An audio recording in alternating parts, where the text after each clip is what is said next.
ഇന്നത്തെ നമ്മുടെ റെസിപ്പി നല്ല ടേസ്റ്റി ആയിട്ടുള്ള ഒരു ബീഫ് മന്തിയാണ്. മന്തി എന്ന് പറയുമ്പോൾ പെർഫെക്റ്റ് കുഴിമന്തി കാര്യങ്ങളൊന്നുമല്ല, പക്ഷേ എന്നാലും വീട്ടിൽ എല്ലാവർക്കും ചെയ്തു വെക്കാൻ പറ്റുന്ന നമ്മുടേതായിട്ടുള്ള ഒരു റെസിപ്പിയാണ്. നിങ്ങൾക്ക് തീർച്ചയായിട്ടും ഇഷ്ടമാകുമെന്ന് വിചാരിക്കുന്നു.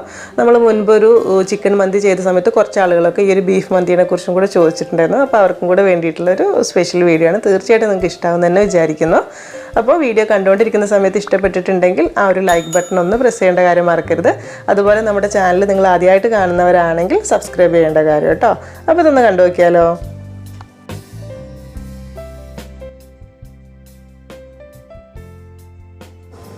അപ്പോൾ ആദ്യം ഇതിലേക്കായിട്ട് 1 കിലോ ബീഫാണ് എടുത്തിട്ടുള്ളത്. ബീഫ് നമ്മൾ കറിക്ക് എടുക്കുന്ന പോലെ ചെറുതായിട്ട് മുറിച്ചിട്ടല്ല, അത്യാവശ്യം വലിയ പീസായിട്ട് തന്നെയാണ് എടുത്തിട്ടുള്ളത്. അങ്ങനെയാവണം.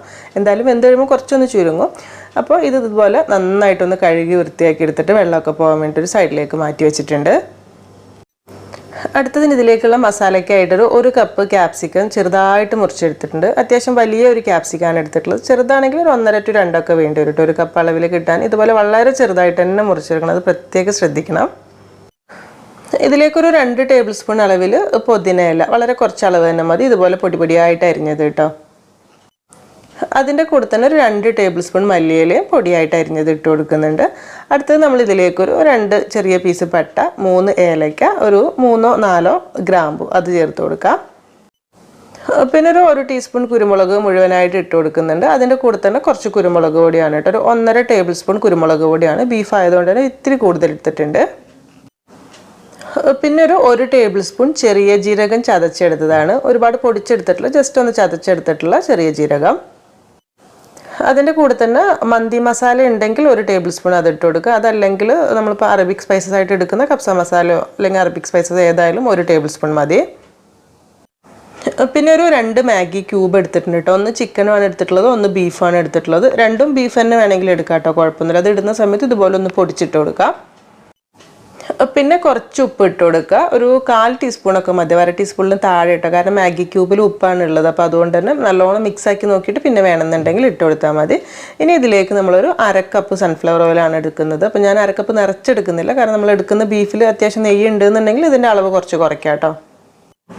അപ്പോൾ ഇത്രയും കാര്യങ്ങളെ നമുക്ക് ഈ ഒരു മസാലയ്ക്ക് വേണ്ടി ആവശ്യമുള്ളൂ കേട്ടോ. ഇഞ്ചി, വെളുത്തുള്ളി, സവോള, തക്കാളി കാര്യങ്ങളൊന്നും ചേർക്കുന്നില്ല. നമ്മൾ മുൻപത്തെ ചിക്കൻ മന്തി ചെയ്തതുപോലെ തന്നെയാണ് കേട്ടോ, വ്യത്യാസങ്ങൾ കാര്യമായിട്ടൊന്നുമില്ല. അപ്പോൾ ഇതുപോലെ കൈ ഉപയോഗിച്ച് നന്നായിട്ടൊന്ന് ആദ്യം മിക്സാക്കി എടുക്കുന്നുണ്ട്. ആ ഒരു ക്യാപ്സിക്കം അങ്ങ് നന്നായിട്ടൊന്ന് ഞരടി എടുക്കുക എന്ന് പറയില്ല, ആ ഒരു രീതിയിൽ ഈ ഒരു മസാല ആക്കിയിട്ട് ഇനി കഴുകി വൃത്തിയാക്കി വെച്ചിട്ടുള്ള ബീഫ് മുഴുവനായിട്ട് ഇതിലേക്ക് ചേർത്ത് കൊടുത്തിട്ട് ഇതുപോലെ നന്നായിട്ടൊന്ന് തിരുമ്മി പിടിപ്പിച്ചെടുക്കുക. ബീഫ് ആയതുകൊണ്ട് തന്നെ മസാല പിടിച്ചെടുക്കാൻ കുറച്ച് സമയമാണ്. അപ്പോൾ അതുകൊണ്ട് തന്നെ നല്ലോണം ഇതുപോലെ ഒന്ന് തിരുമ്മി മസാലയൊക്കെ ആക്കിയതാ ഇങ്ങനെ ആക്കി വെച്ചിട്ടുണ്ട്. ഇനി ഒരു 2-3 മണിക്കൂറൊക്കെ അടച്ചിട്ട് ഫ്രിഡ്ജിൽ താഴെ വെച്ചാൽ മതിയാകും. തീരെ സമയമില്ലെങ്കിൽ കുറച്ച് സമയം വെച്ചിട്ട് എടുക്കാം, സമയം കൂടുതലുണ്ടെങ്കിൽ അങ്ങനെ വെച്ചിട്ട് എടുക്കാം. അപ്പോൾ അതിനായിട്ടൊന്ന് മാറ്റി വെക്കുന്നുണ്ട്. ബീഫ് മസാലയാക്കി വെച്ച് കുറച്ച് സമയം കഴിയുമ്പോൾ നമ്മൾ അരിയും കുതിർക്കാൻ വേണ്ടിയിട്ട് ഇടണം. കാരണം നമ്മൾ ഇതിന് വേണ്ടി എടുക്കുന്ന അരി കുറച്ച് സമയം കൂടുതൽ വേണ്ടില്ല കുതിർന്ന് കിട്ടാൻ. അപ്പം ഞാൻ ഇതിലേക്ക് white gold sella basmati rice ഒരു 4 കപ്പാണ് എടുത്തിട്ടുള്ളത്. 800 ഗ്രാം ഉണ്ടാവും കേട്ടോ.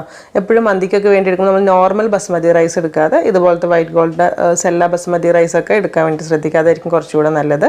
അപ്പം ഈ ഒരു അരി ആവുന്ന സമയത്ത് പ്രത്യേകം ശ്രദ്ധിക്കുക, കുറച്ച് കൂടുതൽ സമയം തന്നെ കുതിരാൻ വെക്കണം. അപ്പം ആദ്യം ഒരു 2-3 പ്രാവശ്യം നന്നായിട്ടൊന്ന് കഴുകിയെടുത്തിട്ട് വരിക. ഒരു അരിയുടെ ഒരു പച്ചമണമൊക്കെ ഒന്ന് പോയിക്കോട്ടെ. എന്നിട്ട് കുറച്ച് കൂടുതൽ വെള്ളം ഒഴിച്ചിട്ട് ഞാൻ ഏകദേശം ഒരു 1 മണിക്കൂർ 1.25 മണിക്കൂർ എന്തായാലും വെക്കലുണ്ട്. അപ്പോൾ നല്ല സോഫ്റ്റ് ആയിട്ടുള്ള ചോറായിട്ട് കിട്ടുക. അപ്പോൾ അതുകൊണ്ട് തന്നെ ഇത് ആദ്യം ഇങ്ങനെ അങ്ങ് കുതിർക്കാനായിട്ട് മാറ്റി വെക്കുന്നുണ്ട്. ഇതിപ്പോൾ ഞാനൊരു 2 മണിക്കൂറൊക്കെ ഒന്ന് ഫ്രിഡ്ജിൽ വെച്ച് കറക്റ്റ് സെറ്റായിട്ട് പുറത്തേക്ക് എടുത്തിട്ടുണ്ട്. ഇനിയിപ്പോൾ നമുക്കിത് വേവിക്കാനായിട്ട് വെക്കുകയാണ്. അപ്പോൾ ഞാനിപ്പോൾ ഇതൊരു ബീഫ് ആയതുകൊണ്ട് തന്നെ പ്രഷർ കുക്കറിൽ വെച്ചിട്ടാണ് കേട്ടോ വേവിക്കുന്നത്. ബീഫിന് കുറച്ച് വേവുള്ളതുകൊണ്ട് നമ്മൾ നാട്ടിലൊക്കെ ആകുമ്പോൾ വിറകടുപ്പിൽ ചെയ്യാൻ പറ്റുന്നുണ്ടെങ്കിൽ അങ്ങനെ ചെയ്താൽ മതി. ഇവിടെ ഇപ്പം ഞാൻ എടുത്തിട്ടുള്ളത് ഒരു 6 ലിറ്ററിൻ്റെ പ്രഷർ കുക്കറാണ്. അപ്പോൾ അതുകൊണ്ട് മുഴുവൻ ബീഫ് ഇതിലേക്ക് മുഴുവനായിട്ട് അങ്ങ് ഇട്ട് കൊടുക്കുകയാണ് ചെയ്യുന്നത്. എന്നിട്ട് അതിലേക്ക് നമ്മൾ ആ മസാല ആക്കിയിട്ടുള്ള പാത്രത്തിൽ ഒരു 3-4 ടേബിൾ സ്പൂൺ വെള്ളവും കൂടെ ഒഴിച്ചിട്ട്, വെള്ളം കൂടുതൽ വേണ്ടിയിട്ട് ഇത്ര തന്നെ മതിയാകും, ബീഫിൽ തന്നെ വെള്ളം അത്യാവശ്യം ഇറങ്ങിക്കോളും. അപ്പം ഈ ഒരു രീതിയിൽ ഇനി വേവിച്ചെടുക്കുകയാണ് ചെയ്യുന്നത്. അപ്പോൾ കുക്കർ അടച്ച് വെച്ചിട്ട് ഹൈ ഫ്ലെയിമിൽ ഫസ്റ്റ് വിസിൽ വരുന്ന വെയിറ്റ് ചെയ്യുക. അത് കഴിഞ്ഞിട്ട് ഒരു 15 മിനിറ്റൊക്കെ മതിയാവും. ബീഫിൻ്റെ വേവ് അനുസരിച്ച് വ്യത്യാസം ഉണ്ടാവും.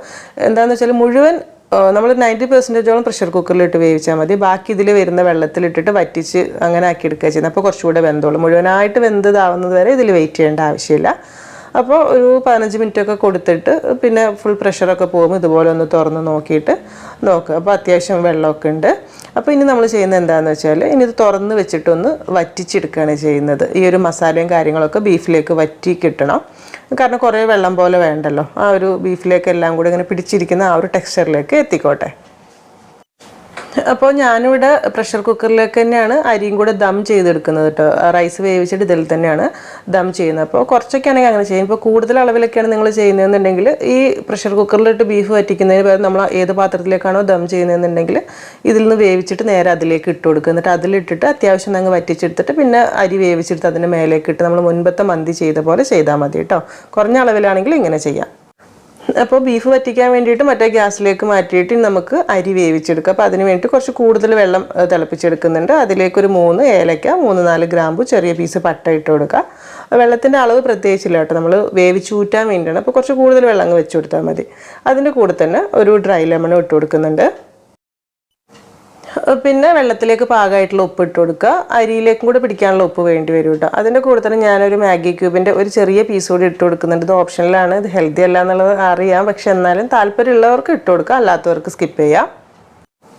പിന്നെ ഒരു 1/2 ടീസ്പൂൺ മന്തി മസാല അതോടെ ഇട്ട് കൊടുക്കുന്നുണ്ട്. കൂടുതൽ വേണ്ട കേട്ടോ, ചോറിൻ്റെ കളർ മൊത്തത്തിലായിട്ട് മാറും. ചെറുതൊരു ഫ്ലേവർ കിട്ടാൻ വേണ്ടിയിട്ട്. വെള്ളം തിളച്ച് വരുന്ന സമയത്ത് ഒരു 2 ടേബിൾ സ്പൂൺ സൺഫ്ലവർ ഓയിലൂടെ ഒഴിച്ചു കൊടുക്കുന്നുണ്ട്, നല്ലൊരു മായം കിട്ടാൻ വേണ്ടിയിട്ട് ചോറിന്.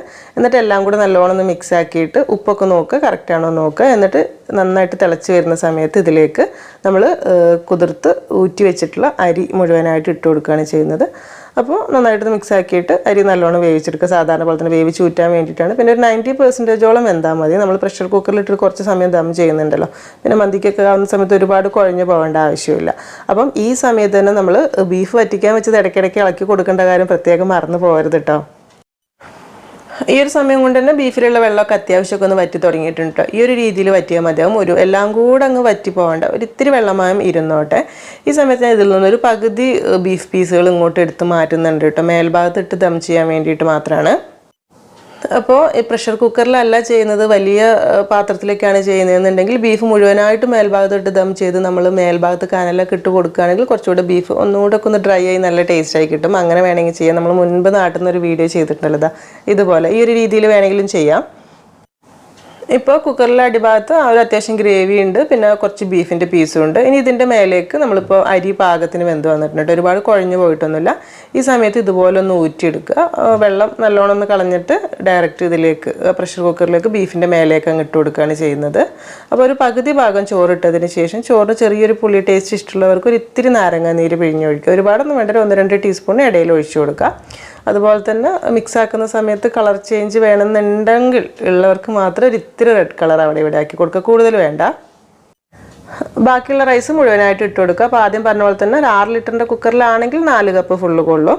ഇനി വേണമെന്നുണ്ടെങ്കിൽ ഒരു നുള്ളു മഞ്ഞപ്പൊടിയോ മഞ്ഞ കളറായിട്ട് ആക്കി കൊടുക്കുക. വേണം നിർബന്ധമില്ല കേട്ടോ, കാരണം കൂടിക്കഴിഞ്ഞാൽ മിക്സാക്കി കഴിയുന്ന സമയത്ത് ഒരു ബിരിയാണിയുടെ ലുക്കായി പോകും. അപ്പോൾ വളരെ കുറച്ച് മതിയാകും. എന്നിട്ട് നമ്മൾ എടുത്ത് വെച്ചിട്ടുള്ള ബീഫിൻ്റെ പീസ് മുഴുവനായിട്ട് ഇതിലേക്ക് ഞാൻ വെച്ച് കൊടുത്തിട്ടുണ്ട് കേട്ടോ മേൽഭാഗത്ത്. അതിൻ്റെ ഇടയിൽ കുറച്ച് പച്ചമുളക് ഇതുപോലെ കുത്തി വെച്ച് കൊടുക്കും. അവർ ആവി കൊണ്ട് ഒരു മണം ടേസ്റ്റൊക്കെ കിട്ടിക്കോളും. എന്നിട്ട് ചെറിയൊരു പീസ് ചാർക്കോൾ കത്തിച്ചിട്ട് ഒരു പാത്രത്തിലാക്കിയിട്ട് ഇതിൻ്റെ നടുവിലേക്ക് വെച്ച് കൊടുത്തിട്ട് 2 തുള്ളി ഓയിൽ ഇങ്ങനെ ആക്കി കൊടുക്കുമ്പോൾ നല്ലൊരു പുക വരും. അപ്പോൾ നമ്മൾ പ്രഷർ കുക്കർ അടച്ച് വെക്കുകയാണ് ചെയ്യുന്നത്. എന്നിട്ട് ഇതൊരു മീഡിയം ഫ്ലെയിമിൽ, ഒരു മീഡിയം ടു ഹൈ ഫ്ലെയിമിൽ കുറച്ച് സമയം വെച്ച് കൊടുത്താൽ മതി. പ്രഷർ കുക്കറിൽ ഈ ഒരു രീതിയിൽ ആദ്യമായിട്ട് ചെയ്യുന്നവരാണെങ്കിൽ നിങ്ങളൊന്ന് ശ്രദ്ധിക്കണം. കാരണം വിസിൽ വരുന്നത് വരെ ഒന്ന് വെയിറ്റ് ചെയ്യേണ്ട കേട്ടോ. കാരണം ഇടയ്ക്ക് ഇങ്ങനെ നോക്കുന്ന സമയത്ത് അതിൻ്റെ ഉള്ളിൽ ആവി കയറിയിട്ടുണ്ട് നമുക്ക് തോന്നുകയാണെങ്കിൽ ആ സമയത്ത് ഗ്യാസ് ഓഫ് ചെയ്തിടണം. അതായത് ഒരു മാക്സിമം 3-4 മിനിറ്റൊക്കെ മതിയാവട്ടെ. അതിൽ കൂടുതൽ വെച്ച് കഴിഞ്ഞാൽ കാരണം ബീഫിൽ നല്ല തിക്കായിട്ടുള്ള ഗ്രേവി അടിയിൽ കിടക്കില്ല, അത് കരിഞ്ഞു പോകാൻ ചാൻസ് ഉണ്ട്. അപ്പോൾ അതുകൊണ്ട് ചെറിയൊരു ദമ്മായിട്ടുള്ളൊരു ടേസ്റ്റ് കിട്ടാൻ വേണ്ടി മാത്രം നമ്മൾ പ്രഷർ കുക്കറിൽ ഇങ്ങനെ ചെയ്തു എന്നുള്ളൂ. അപ്പോൾ അത് പ്രത്യേകം ഒന്ന് ശ്രദ്ധിക്കുക. അങ്ങനെ ഒരു 2-3 മിനിറ്റ് കഴിയുന്ന സമയത്ത് ഗ്യാസ് ഓഫ് ചെയ്തിട്ട് ഒരു സൈഡിലേക്ക് വെക്കുക. എന്നിട്ട് അതിൽ ആ കുടുങ്ങിയിട്ടുള്ള ആ ഒരു കംപ്ലീറ്റ് പ്രഷറും പോയി കഴിഞ്ഞതിന് ശേഷം മാത്രം തുറന്ന് നോക്കുക. പ്രഷർ കുക്കറിൽ ദം ചെയ്ത് കാണിക്കാൻ കാര്യം എന്താണെന്ന് വെച്ചാൽ ചോറ് നല്ല സോഫ്റ്റ് ആയിരിക്കും, നല്ല പഞ്ഞി പോലെ ആയിക്കിട്ടും, അതിന് വേണ്ടിയിട്ടാണ്. അപ്പോൾ തുടക്കത്തിൽ പറഞ്ഞ പോലെ തന്നെ ഇങ്ങനെ ചെയ്യാൻ ടെൻഷൻ ഉള്ളവർക്കും അല്ലെങ്കിൽ കൂടുതൽ ക്വാണ്ടിറ്റിയിൽ ചെയ്യുന്നവർക്കും വലിയ പാത്രത്തിൽ നമ്മൾ മുൻപത്തെ മന്തി ചെയ്ത് ആ ഒരു വീഡിയോ കണ്ടാൽ മതി, അതിൽ ചെയ്ത പോലെ തന്നെ വലിയ പാത്രത്തിലേക്ക് ഇട്ടിട്ട് ചെയ്യാം, ഒരു കുഴപ്പമില്ല. അപ്പോൾ ഞാനിതിൻ്റെ മേലെയുള്ള ഒരു ബീഫിൻ്റെ പീസ് മാറ്റി വെക്കുന്നുണ്ട് റൈസ് വിളമ്പുന്ന സമയത്ത് മേൽഭാഗത്തേക്ക് ഇട്ട് കൊടുക്കാൻ വേണ്ടിയിട്ട്. എന്നിട്ട് ബാക്കിയുള്ള ചോറ് നല്ലോണം ഒന്ന് മിക്സ് ആക്കി എടുക്കുക. അപ്പോൾ കുക്കറിൽ മിക്സ് ആക്കാൻ ബുദ്ധിമുട്ടുണ്ടെങ്കിൽ വേറൊരു വലിയ പാത്രത്തിലേക്ക് കൊട്ടിയിട്ട് അതിൽ നല്ലോണം അങ്ങ് മിക്സ് ആക്കി എടുത്താൽ മതിയാകും. അപ്പോൾ മിക്സ് ആക്കുന്ന സമയത്താണ് റൈസിലേക്കൊക്കെ ആ ഒരു എണ്ണമയൊക്കെ കിട്ടുക കേട്ടോ. കാരണം ബീഫിലൊക്കെ പിടിച്ചിരിക്കുന്ന ഒരു എണ്ണയും കാര്യങ്ങളൊക്കെ നല്ലോണം ഇതിലേക്ക് അങ്ങ് മിക്സ് ആക്കി കിട്ടിക്കോളും. മസാലയും കാര്യങ്ങളൊക്കെ ഇതുപോലെ നല്ലോണം ഒന്ന് മിക്സ് ആക്കി കൊടുക്കണം. എന്താണെന്ന് വെച്ചാൽ ആ ഒരു ബീഫിൻ്റെ മസാല, ആ ബീഫിൽ പിടിച്ചിരിക്കുന്ന മസാലയൊക്കെ ഇതുപോലെ മുഴുവനായിട്ട് എത്തിക്കിട്ടണം ചോറിൻ്റെ എല്ലാ ഭാഗത്തേക്കും. അപ്പോൾ ഇതുപോലെ ഒന്ന് ആക്കിയെടുത്താൽ മതിയാവും. അപ്പോഴാണ് ആ ഒരു ടേസ്റ്റ് എല്ലാ ഭാഗത്തേക്കും. റൈസ് നമ്മൾ വേവിച്ചിട്ടതല്ലേ, പിന്നെ ആ ചാർക്കോളൊക്കെ കത്തിച്ച് വെച്ചതുകൊണ്ട് തന്നെ നല്ലൊരു സ്പെഷ്യൽ ടേസ്റ്റ് ഉണ്ട് കേട്ടോ. പുറത്തുനിന്ന് വാങ്ങിക്കുന്ന മന്തിയുടെ ഒക്കെ കറക്റ്റ് മണവും ഒക്കെ കിട്ടുന്നുണ്ട് കേട്ടോ. ഇനി നമ്മളിത് ചൂടോടുകൂടി തന്നെ സെർവ് ചെയ്യാണ്. ആ ഒരു കാര്യം എടുത്ത് പറയാണ് കേട്ടോ. ചൂടോടുകൂടെ കഴിച്ചാൽ തന്നെ ടേസ്റ്റ് ഉണ്ടാവുള്ളൂ. നമ്മൾ കുറേ മുൻപൊക്കെ ഉണ്ടാക്കി വെച്ചിട്ട് പിന്നെ ചൂടാറിയതിന് ശേഷം ഗസ്റ്റിനൊക്കെ വിളമ്പി കൊടുത്താലൊന്നും രസമില്ലാത്ത മന്തി എന്നുള്ളൊരു തോന്നൽ എന്തായാലും വരും. കാരണം പ്രത്യേകം പറയുന്നത് എന്താണെന്ന് വെച്ചാൽ ബീഫ് ആയതുകൊണ്ട് തന്നെ അതിൽ നെയ്യൊക്കെ ഇറങ്ങിയിട്ടുണ്ടാവുമല്ലോ. അപ്പോൾ ആ ഒരു ചൂടാക്കി കഴിക്കുമ്പോഴേ ടേസ്റ്റ് ഉണ്ടാവുള്ളൂ ചൂടോടുകൂടെ. അല്ലെങ്കിൽ ആ ഒരു നെയ്യൊക്കെ ഇങ്ങനെ പിടിച്ചിരുന്നിട്ട് ഒരു എണ്ണമയില്ലാത്ത ചോറ് പോലെയൊക്കെ തോന്നും. അപ്പോൾ അതൊന്ന് ശ്രദ്ധിച്ചിട്ട് ചെയ്യാം കേട്ടോ. പിന്നെ നമ്മൾ ഇതിൻ്റെ കൂടെ തന്നെ സാധാരണ കഴിക്കുന്ന ചമ്മന്തി കാര്യങ്ങളൊക്കെ മുൻപ് ഷെയർ ചെയ്തിട്ടുണ്ടല്ലോ. തൂമ് ഉണ്ടെങ്കിൽ നല്ല ടേസ്റ്റ് ആയിരിക്കും കഴിക്കാൻ. റെഡ് കളറിൽ ചെയ്യുന്ന തൂമ് നമ്മൾ മുൻപ് ഷെയർ ചെയ്തിട്ടുണ്ട്, ലിങ്ക് ഡിസ്ക്രിപ്ഷനിൽ കൊടുത്തിട്ടുണ്ട്. പിന്നെ ഒരു ഗ്രീൻ ചട്നി, അതിൻ്റെ ലിങ്കും ഡിസ്ക്രിപ്ഷനിലുണ്ട്. അപ്പോൾ ഇത്രയേ ഉള്ളൂ. എല്ലാം കൂടെ ഇങ്ങനെ കൂട്ടി കഴിക്കുന്ന സമയത്ത് നല്ലൊരു ടേസ്റ്റ് ആയിട്ട് തോന്നുന്നുണ്ട്. ഇപ്പോൾ നമുക്ക് വീട്ടിലൊക്കെ ഉണ്ടാക്കാൻ പറ്റുന്ന ഒരു ഐറ്റമാണ്. കാരണം കുഴിമന്തി എന്നൊക്കെ പറയുമ്പോൾ വീട്ടിൽ ഇപ്പോൾ എന്തായാലും നടക്കില്ല. അപ്പോൾ അതിന് പകരം നമുക്ക് വീട്ടിൽ ചെയ്യാൻ പറ്റുന്ന ഒരു ഐറ്റം അത്രയേ ഉള്ളൂ കേട്ടോ. പെർഫെക്റ്റ് പുറത്തുനിന്ന് കഴിക്കുന്ന ഒരു ബീഫ് മന്തി എന്ന് പറയുന്നില്ല, എന്നാലും കുഴപ്പമില്ല, നിങ്ങൾക്ക് തീർച്ചയായിട്ടും ചെയ്തു നോക്കാം. അപ്പോൾ എന്നും പറയുന്ന പോലെ തന്നെ വീഡിയോ ഇഷ്ടമായിട്ടുണ്ടെങ്കിൽ ലൈക്ക് ചെയ്യേണ്ട കാര്യമൊക്കെ മറക്കരുത്. അതുപോലെ നിങ്ങൾ ചെയ്തു വെക്കുന്നുണ്ടെങ്കിൽ ഫീഡ്ബാക്ക് അറിയിക്കാനും. അപ്പോൾ ഇനി എന്തായാലും എന്നത്തെയും പോലെ തന്നെ നല്ല റെസിപ്പീസായിട്ട് നമുക്ക് പുതിയ വീഡിയോയിൽ കാണാം.